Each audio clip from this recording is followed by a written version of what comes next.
खबर आ रही है जहां हाथी का कहर लगातार जारी है।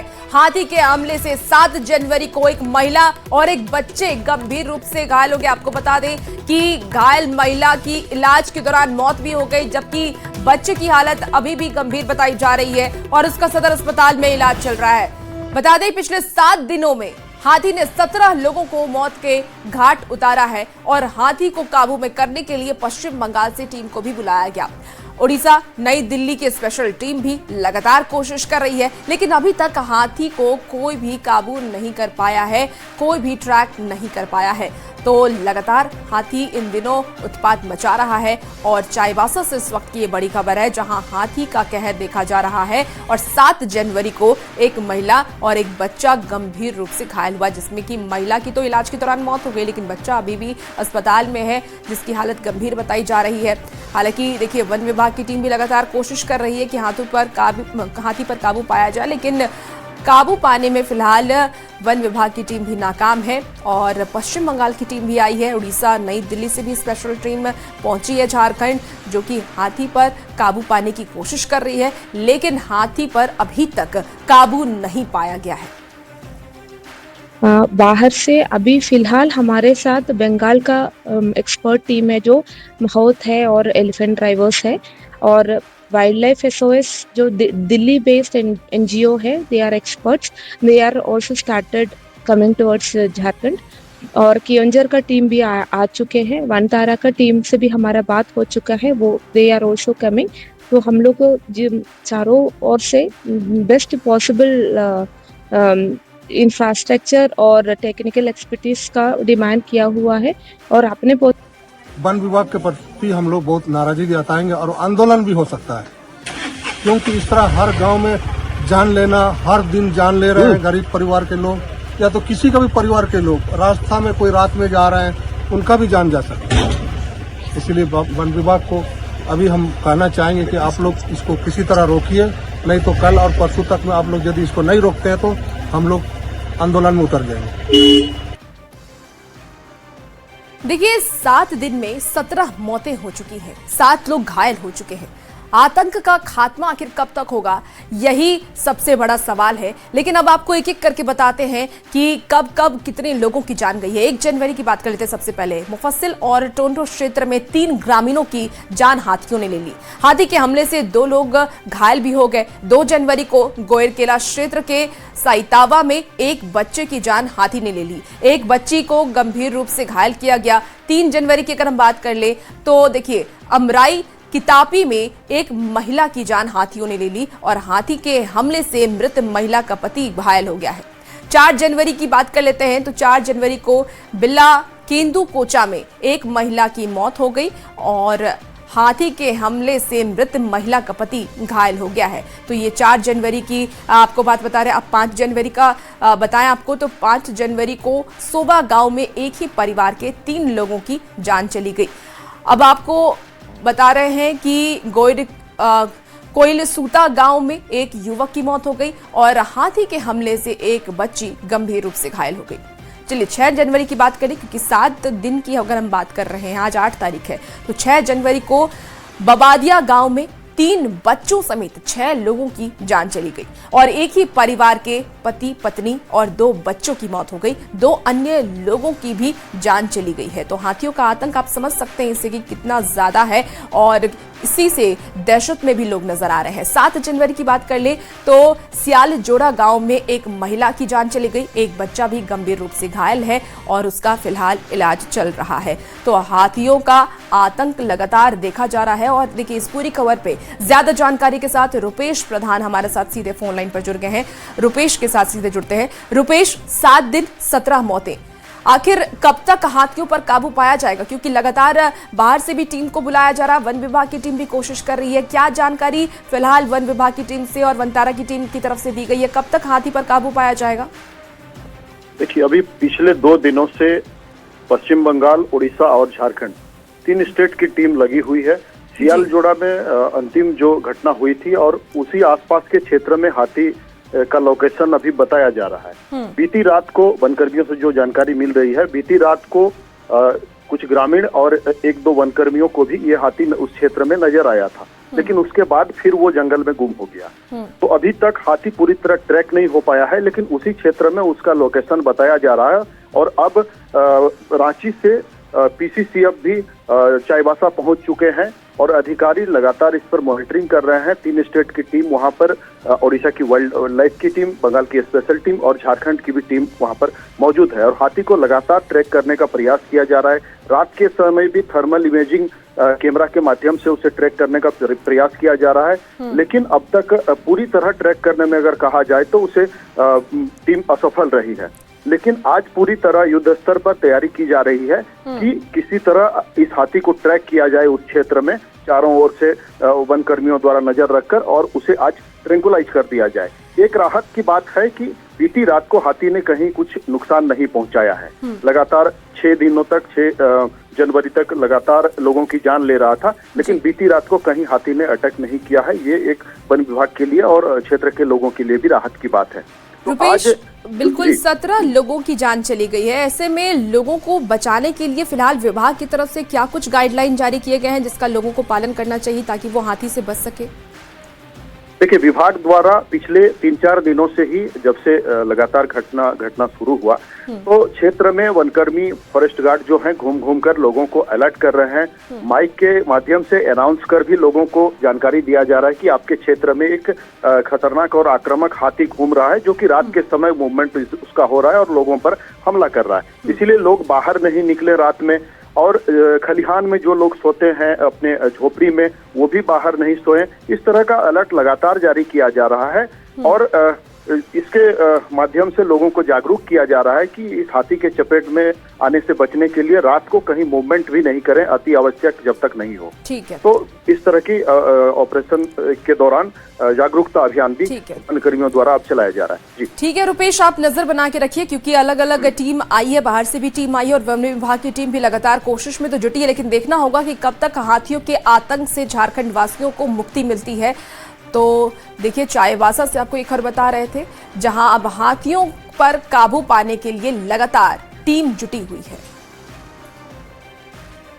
और रामगढ़ में भी हाथियों के झुंड ने उत्पात मचाया हुआ है। देखिए, हाथी के उत्पात से आलू के किसान अब परेशान है क्योंकि 20 दिसंबर से 18 हाथियों का झुंड रामगढ़ वन क्षेत्र के कांकेबार और काचू दाग में उत्पात मचा रहा है और आलू की खेती को नुकसान पहुंचा रहा है। आपको बता दें कि किसानों के मुताबिक कर्ज लेकर के आलू की खेती कर रही थी, लेकिन हाथियों के झुंड ने उनकी मेहनत पर पानी फेर दिया। हाथियों का झुंड देर शाम होते ही गांव में घुस जाता है और पहले फसलों को नुकसान पहुंचाता है, फिर लोगों पर भी हमला करता है। हालांकि वन विभाग की टीम अभी तक मुआवजा नहीं दे रही है, ऐसा लोगों का कहना है। आपको बता दें कि लोगों ने यह भी आरोप लगाया है कि ना ही हाथियों को भगाने के लिए कोई पहल वन विभाग की टीम की तरफ से की जा रही है। पूरा एकदम रौन दे रहा है तो और एकदम खा के चल जाता है, ऊँटक फाटक देता है एकदम बारी को, एकदम आलू बारी को। हाँ, आलू बारी को कर देता है। सरसों है, सरसों के भी गोटे गिन देता है। नुकसान बहुत हुआ है, बहुत नुकसान कर रहा है। तो कर्जा लेके किए हैं? हाँ, कर्जा लेके किए हैं। दिसंबर से रात में कोहरा आ रहा है, कोहरा आने के बाद हाथी भी घुस जा रहा है, आलू को भी नुकसान पहुंचा रहा है। रात में लोग डर डर के आग जला के रहते हैं, बैठे रहते हैं। आलू का खेती पूरा बर्बाद कर दिया, पूरा बर्बाद कर दिया। कोहरा से भी दिक्कत, कोहरा से भी दिक्कत है। और चाईबासा और रामगढ़ के बाद अब हजारीबाग में भी हाथी का आतंक देखा जा रहा है। हजारीबाग के चुटियारो गांव में बीती रात्रि जंगली हाथी का आतंक देखने को मिला, जहां हाथी ने चुटियारो गांव के रहने वाले किसान की बेरहमी से कुचल करके हत्या कर दी। तो वहीं उनकी पत्नी शांति देवी गंभीर रूप से घायल है, जिनका इलाज SBMCH हजारीबाग में चल रहा है। आपको बता दें कि स्थानीय लोगों ने जल्द से जल्द हाथी को गांव से दूर खदेड़ने की मांग की है और इस घटना को लेकर के मृतक के परिजनों ने जिला प्रशासन से मुआवजे की मांग की है। चुटियारो कुम्हिया में ये लोग टमाटर लगाया था और वहीं पर कुरहा बना के वहीं पर टमाटर का छटैया कर रहा था लगभग 10 से 11 बजे की रात में। और वहाँ जाने के क्रम में जब गया ये लोग तो छटैया करके नींद लग रहा है तो वो लोग घर नहीं जाएंगे, यहीं सो जाते हैं, तो वो लोग वहाँ पर सो गया। और सो गया। जैसे सोया वैसे ही हाथी आया और उन लोग पर हमला कर दिया। और हमला करने के बाद मेरा चाचा को वहीं पर दबा दिया, दबा दिया, ब्लड आने लगा कान नाक से और वहीं पर मौत हो गई मेरे चाचा को। और चाची पूरा बुरी तरह से घायल है। उनको हम लोग फ़ोन आया फिर हम लोग पास, तो हम लोग 11:15 बजे गए और वहाँ से फिर सदर अस्पताल लेके आए। और मेरा बहन जो है वो अभी सदर अस्पताल में भर्ती हैं और हमें अनुरोध है, आग्रह है कि उनका जो मुआवजा होता है वो जल्द से जल्द दे। तो झारखंड में हाथी सिर्फ लोगों की जान ही नहीं ले रहा बल्कि फसलों को भी बर्बाद कर रहा है। अब देखिए यातायात को भी ठप कर दिया है। बात अब जमशेदपुर की करते हैं, जहां टाटानगर रेलवे स्टेशन से 7 जनवरी से 9 जनवरी के बीच टाटानगर से खुलने वाली 14 लोकल ट्रेनों को रद्द किया गया है। दरअसल कोल्हान में जंगली हाथियों का झुंड लगातार रेल पटरियों के समीप हाथियों का झुंड का विचरण हो रहा है और इसको देखते हुए रेलवे विभाग ने हाथियों की सुरक्षा के लिए एक बड़ा कदम उठाया है। संभावित दुर्घटनाओं से बचाव के लिए 14 लोकल ट्रेनों को रद्द किया गया। उनका कहना है कि 14 लोकल ट्रेनों का परिचालन जो है वो ना हो। वहीं कई सुपरफास्ट ट्रेन को भी रोक करके हाथियों को जाने दिया जा रहा है। टाटानगर रेलवे एक तरफ तो हाथी प्रभावित इलाकों से हाथी को भगाने की कोशिश की जा रही है, तो वहीं दूसरी तरफ जमशेदपुर में हाथियों की सुरक्षा के लिए बड़े कदम भी उठाए गए हैं। जमशेदपुर के टाटानगर रेलवे स्टेशन से 7 जनवरी से 9 जनवरी के बीच टाटानगर से खुलने वाली 14 लोकल ट्रेनों को रद्द कर दिया गया है। जमशेदपुर के टाटानगर रेलवे स्टेशन से रेलवे की यात्रा करने वाली यात्रियों को दोहरी मार झेलनी पड़ रही है, जहां एक तरफ कोहरे के चलते कई ट्रेनें जो है वो घंटों विलंब से चल रही है, तो वहीं दूसरी तरफ अब हाथियों के आतंक से रेलवे विभाग द्वारा 14 ट्रेनों को, आज मेमो ट्रेनों को रद्द कर दिया गया है।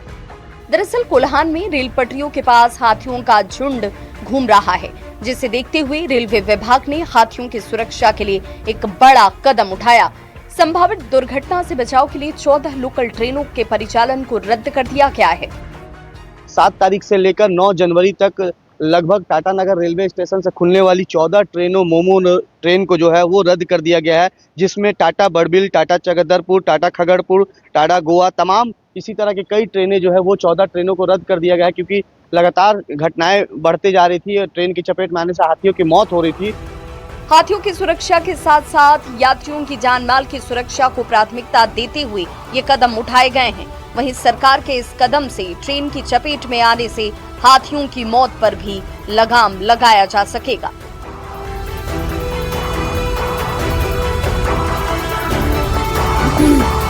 हाथियों की सुरक्षा के लिए रेलवे ने एक कदम उठाया है, जिससे 7 तारीख से लेकर 9 जनवरी तक 14 मोमो ट्रेन जो है वो रद्द कर दिया गया है। न्यूज़ 18 के लिए जमशेदपुर से आशीष कुमार तिवारी।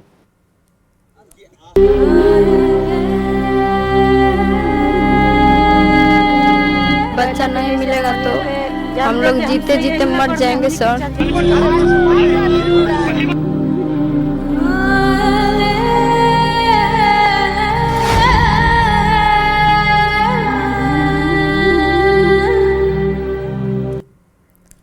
और धुरवा से लापता बच्चे का अभी तक सुराग नहीं मिला है। इस वक्त की आपको ये बड़ी खबर राज्य से बता रहे हैं। झारखंड हाई कोर्ट ने इस पर संज्ञान ले लिया है।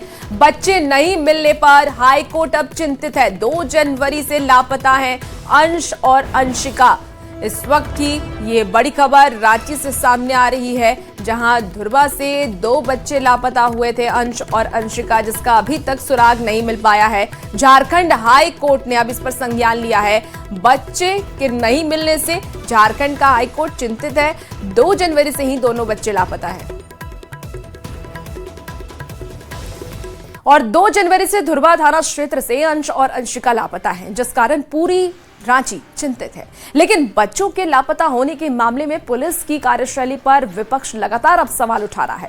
बीजेपी ने पुलिस की कार्यशैली पर सवाल उठाते हुए कहा कि इस मामले को लेकर के पुलिस संवेदनशील नजर नहीं आ रही है। सरकार को इस मामले पर कुछ सख्त कदम उठाना चाहिए। वहीं सत्ताधारी दल ने परिवार के साथ संवेदना जताते हुए कहा है कि पुलिस जल्द ही बच्चों को खोज लेगी। लेकिन पता नहीं पुलिस में जरा सा भी संवेदना नाम की चीज़ है या नहीं है। लॉ एंड ऑर्डर की स्थिति तो खराब है। राजधानी में दिन दहाड़े हत्या, लूट, बलात्कार, तरह तरह की घटनाएं होती है। यहाँ पर आप देखेंगे कि हमारे पुलिस के लोग सिर्फ उगाही में व्यस्त है। इन्हें उन 2 बच्चों के प्रति जरा सा भी संवेदनशीलता नहीं है। 2 बच्चे गायब हैं, लेकिन मुझे पूरी उम्मीद है रांची पुलिस प्रशासन सक्षम है। तहकीकात चल रही है, बहुत जगह छापेमारियां चल रही हैं। पुलिस की टीम एक विशेष दल गठित कर, और मुझे लगता है इस राज्य से बाहर भी कई जगह पुलिस की टीम गई हुई है। तो मैं उम्मीद करता हूं बहुत जल्द सकुशल बरामदगी बच्चों की होगी। हमें ये लगता है कि प्रशासन को थोड़ी संजीदगी दिखानी चाहिए, क्योंकि राज्य में संजीदगी पूर्ण सरकारें काम कर रही है, तो प्रशासन को भी संजीदगी के साथ आम जनमानस की सुरक्षा का ख्याल रखना चाहिए। चलिए खबरों में आगे बढ़ेंगे। सदर अस्पताल में बीती रात बवाल मचा है, तो आपको सिमडेगा से बड़ी खबर बता रहे हैं। मरीज के परिजनों ने डॉक्टर के साथ मारपीट की। चैम्बर में डॉक्टर नहीं मिलने से नाराज परिजनों ने मारपीट की है। पुलिस ने 2 लोगों को गिरफ्तार किया। नशे की हालत में डॉक्टर से मारपीट की गई है। सदर अस्पताल का ये पूरा मामला सामने आया है। बड़ी खबर सिमडेगा से, जहां सदर अस्पताल में बीती रात बवाल मचा। मरीज के परिजनों के साथ मारपीट की गई है। तो आपको बताएं कि मरीज के परिजनों ने डॉक्टर के साथ हालांकि मारपीट की है। चैम्बर में डॉक्टर नहीं मिलने से जो मरीज के परिजन हैं वो नाराज थे और उन्होंने डॉक्टरों के साथ मारपीट की है। तो पुलिस ने 2 लोगों को फिलहाल गिरफ्तार कर लिया। मैं पीडियाट्रिक वार्ड गया था, उस दौरान वो मरीज लोग यहाँ आ चुके थे। उसके बाद वहाँ के आने के बाद इमरजेंसी में एक गर्भवती महिला का प्रसव एम्बुलेंस में ही हो चुका था। उसको मैंने शिफ्ट किया। उसके बाद यहाँ आकर देखा तो मरीज पड़ा था स्ट्रेचर में। तो बोल रहा है कि डॉक्टर कौन है। हम बोले कि डॉक्टर हम ही हैं, क्या दिक्कत है बताइए। नशा में थे सर थोड़ा। तो ये मारपीट कर दोगे डॉक्टर के साथ? नहीं, थोड़ा सा पकड़े थे, उसके बाद हमको मारपीट किया। इसी बीच देखिए गिरिडीह से भी बड़ी खबर आ रही है, जहां सीसीएल कोलियरी में अपराधी बेखौफ नजर आ रहे हैं। हथियारबंद अपराधियों ने लूट की घटना को अंजाम दिया। करीब 24 बदमाशों ने लूट की घटना को अंजाम दिया है।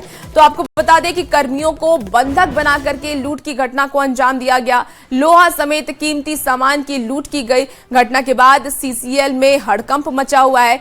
सुरक्षा गार्डों में दहशत का माहौल है और पुलिस की टीम अब मामले की जांच में जुट गई है। हम लोग चारों तरफ से खिड़की तिड़की मारना, हैलट पत्थर करना शुरू कर दिया। खिड़की भी तोड़ दिया, पीछे वाला खिड़की भी तोड़ दिया। और तोड़ने के बाद हम लोग को बंधक बना करके कोई कत्ता, कुछ छुरा, कुछ रिवाल्वर, को सबके हाथ में डांग हथियार था। हम लोग को बंधक बना करके वहाँ बैठा करके रख लिया। और बाद में इधर की तोड़ के क्या तोड़ा लेगा वो हम लोग देख नहीं पाएगा। हम कहीं जाने नहीं दिया। हम लोग 5 बजे के बाद हम लोग को 5:20 लगभग में हम लोग को छोड़ा। और छोड़ने के बाद हम लोग जब देखने गए तो चारों तरफ की रूम टूटा हुआ था। पलामू के इलेक्ट्रॉनिक दुकान में भीषण आग लगी। इस वक्त की आपको बड़ी खबर पलामू से बता रहे हैं। आग में 30 लाख का सामान जल करके खाक हो गया है। दुकान में रखा सारा सामान नष्ट हो गया। हुसैनाबाद थाना क्षेत्र का ये मामला सामने आ रहा है। तो इस वक्त की आपको बड़ी खबर पलामू से बता रहे हैं, जहां इलेक्ट्रॉनिक दुकान में भीषण आग लगी है। आग में 30 लाख का सामान जल करके खाक हो गया। हालांकि किस वजह से आग लगी है इसकी जांच लगातार की जा रही है, लेकिन दुकान में जितने भी सामान थे वो नष्ट हो चुके हैं। हुसैनाबाद थाना क्षेत्र का मामला सामने आया।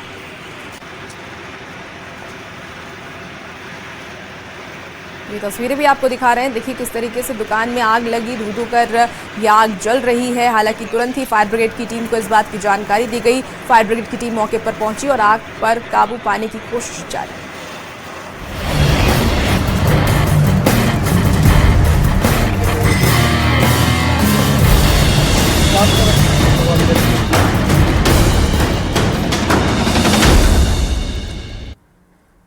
चलिए बात अब मौसम की कर लेते हैं। तो शीतलहर और कुहासे के कारण पूरा झारखंड कांप रहा है।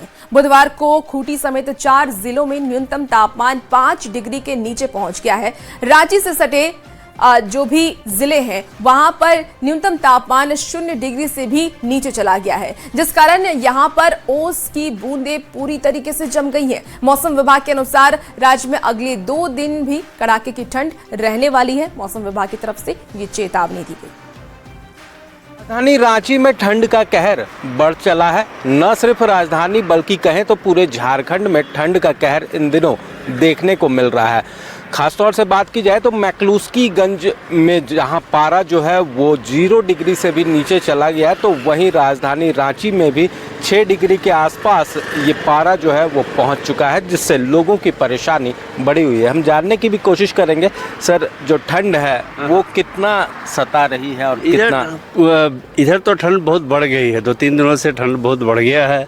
हम लोग ठंड से परेशान है। मौसम विभाग का यहाँ डिस्प्ले लगा हुआ है, इनका डेली बताने का चाहिए। 2 दिन डिले का दिखा रहे हैं। आज 8 तारीख है और दिखा रहे 6 तारीख का डिस्प्ले दिखा रहे हैं और आज 8 तारीख है, तो इससे भी हम लोग को राहत मिलता था। इनका टेम्परेचर देखने के बाद हम लोग रिलीफ महसूस करते हैं कि आज ठंड कम है। करते हैं, सबको सलाह भी है कि थोड़ा प्रॉपर प्रोटेक्शन लेके निकलना चाहिए। जैसे अभी हम जब निकल रहे थे तो मौसम का टेम्परेचर देख लिया तो देखा है आज लिखा है फील्स लाइक 6 डिग्री, तो 6 डिग्री मतलब काफ़ी ये है, तो इसीलिए थोड़ा सा अपने से प्रोटेक्शन लेके निकलना चाहिए। ठंड तो जैसे हर साल दिसंबर में रहता है, उसकी तुलना में सनराइज में चमक ज़्यादा है सन में। पहले इस समय कम चमक रहता था और सभी व्यवस्था ठीक है। बाकी तो गाड़ी है और ये सब जो है चलेगा ही। जो व्यवस्थाएं हैं उसे लेकर भी थोड़ी नाराज़गी जो है वो लोगों में देखी जा रही है। खासतौर से मौसम विभाग का जो डिस्प्ले है वो इन दिनों चर्चा का विषय बना हुआ है। रांची से न्यूज़ 18 के लिए ओम प्रकाश। देखिए, रांची के कांके का न्यूनतम तापमान 6 डिग्री सेल्सियस दर्ज किया गया है। 6 और 7 जनवरी को कांके का न्यूनतम पारा 2 डिग्री था और कांके में ठंड और शीतलहर का कहर लगातार जारी है। फिलहाल तापमान में और गिरावट का अनुमान मौसम विभाग की तरफ से जताया गया है।